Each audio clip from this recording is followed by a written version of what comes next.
بسم اللہ الرحمن الرحیم۔ میں اس میں کچھ اضافہ تو نہیں کر پاؤں گا، لیکن جو دو شخصیات جناب ضیاء الحق نقشبندی صاحب نے ہمارے سامنے پیش کی ہیں، جن کو اللہ رب العزت نے ایک منصب عطا فرمایا ہے، میں ان کی خدمت میں ہدیہ تبریک پیش کرتا ہوں۔ خوشی اس بات کی ہے کہ یہ سب حضرات وہ ہیں جو مادر علمی جامعہ نعیمیہ سے متعلق ہیں۔ ڈاکٹر راغب حسین نعیمی مدد اللہ العالی، وہ بھی جامعہ نعیمیہ میں پیدا ہوئے، پڑھے اور اس منصب پر کے کئی مناصب پر پہنچے، اور میں تو یہ کہتا ہوں کہ پتہ نہیں منصب جو ہیں ان کے عاشق ہیں۔ اسلامی نظریات میں تو خود ان کے یہ ہیں، سینڈیکیٹ کے ممبر بھی کی حیثیت سے دیکھے تو ہمیں یہی نظر آتے ہیں، اور اب جو ہے وہ قرآن اکیڈمی کے بھی چیئرمین بن گئے ہیں،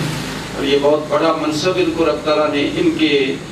معیار کے مطابق جو ہے وہ عطا کیا ہے، اور دعا ہے کہ اللہ رب العزت ان کو خدمت کی بھی توفیق عطا فرمائے اور قرآن پاک کی مزید در مزید خدمت کر سکے۔ جناب مفتی انتخاب نوری مدد اللہ العالی، ان کو بھی بڑے عرصے سے ہم جانتے ہیں کہ یہ واقعی ان میں خدمت کا جذبہ بہت زیادہ ہے،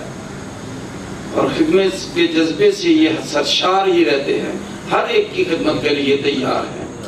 اور ان کو راغب صاحب کا تو ایک بیک گراؤنڈ ہے، پس منظر ہے، علمی تحقیقی سارا کچھ ہی، لیکن یہ اس مقام پر جو پہنچے ہیں تو رینگ کر پہنچے ہیں، اور اللہ رب العزت نے ان کو بہت کامیابیاں عطا کی ہیں۔ اور اسی طرح جناب ضیاء الحق نقشبندی صاحب، ان کو بھی میں ہدیہ تحسین پیش کرتا ہوں۔ ایک تو یہ کہ انہوں نے ہمیں یہاں اکٹھا کیا، اور دوسرا یہ کہ انہوں نے جو خدمات انجام دی ہیں یا دے رہے ہیں یا دیں گے، وہ بھی اسی جذبے کے ساتھ کام کر رہے ہیں۔ ہم ان کے ہمیشہ ان کے لیے دعا گو ہیں، اور اللہ رب العزت ان کو مزید ترقیاں عطا فرمائے اور اپنی رحمت اپنا کرم ان کے لیے شامل حال رکھے۔ بہت شکریہ۔